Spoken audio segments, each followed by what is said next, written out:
SAFM, South Africa's news and information leader. Your top stories this hour: Julius Malema to plead not guilty at his disciplinary hearing, and Australians will soon have a third choice when describing their gender on passport applications. Good morning. The disciplinary hearing of ANC Youth League President Julius Malema is currently underway at Kibla Park, south of Johannesburg. SABC News has reliably learned that Malema will plead not guilty to the charges levelled against him. He faces suspension or expulsion from the ANC if found guilty on a catalogue of charges that include bringing the party into disrepute and causing divisions within its ranks. Political analyst Ralph Matega says the Equality Court ruling could turn out to be a blessing in disguise for Malema in his hearing. Mateka says the disciplinary committee wouldn't want to be seen victimizing Malema any further after the unfavorable ruling that has evoked such strong emotions.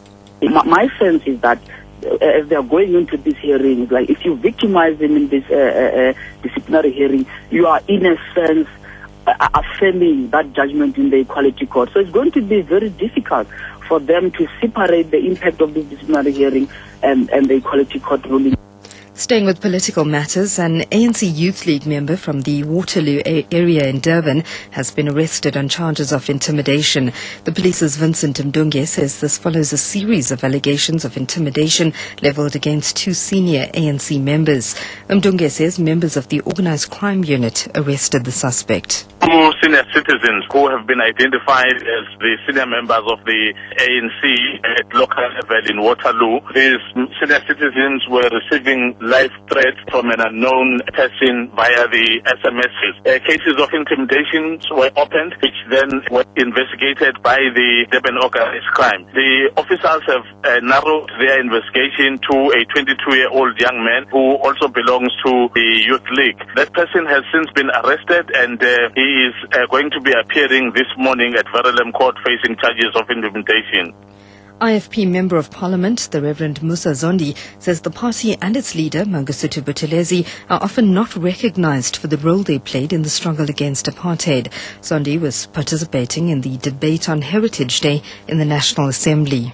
The truth of the IFP's role in the liberation struggle is belittled and ignored.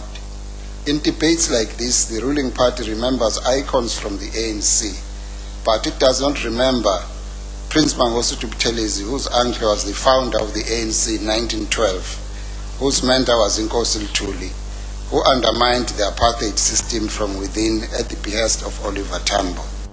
More than 1,000 workers have been dismissed after they embarked on an illegal strike at the multi-billion rand De Hoop Dam in the Sekhukhune area in Limpopo. Workers say they received letters terminating their contracts after they refused to resume work yesterday. They downed tools last week in protest against what they call unfair labour practices by one of the supervisors. Some economic news now. Reserve Bank Governor Jill Marcus says there are no guarantees that strategies to weaken the rand will work. She says such options are limited now that government's budget is in deficit. The rand has firmed by more than 22% against the dollar since the beginning of 2009. Manufacturers have blamed the rand's gains for the manufacturing sector woes, including thousands of job losses since the recession. Marcus says that setting a ceiling implies a commitment to prevent the currency from appreciating beyond a certain level, irrespective of the cost. She says when the fiscus was in surplus, it was relatively easy to provide support to fund foreign exchange. Moving abroad, for the first time, Australians will have a third choice when describing their gender on passport applications. This under new guidelines aimed at removing discrimination. The transgender and intersex community has welcomed the move.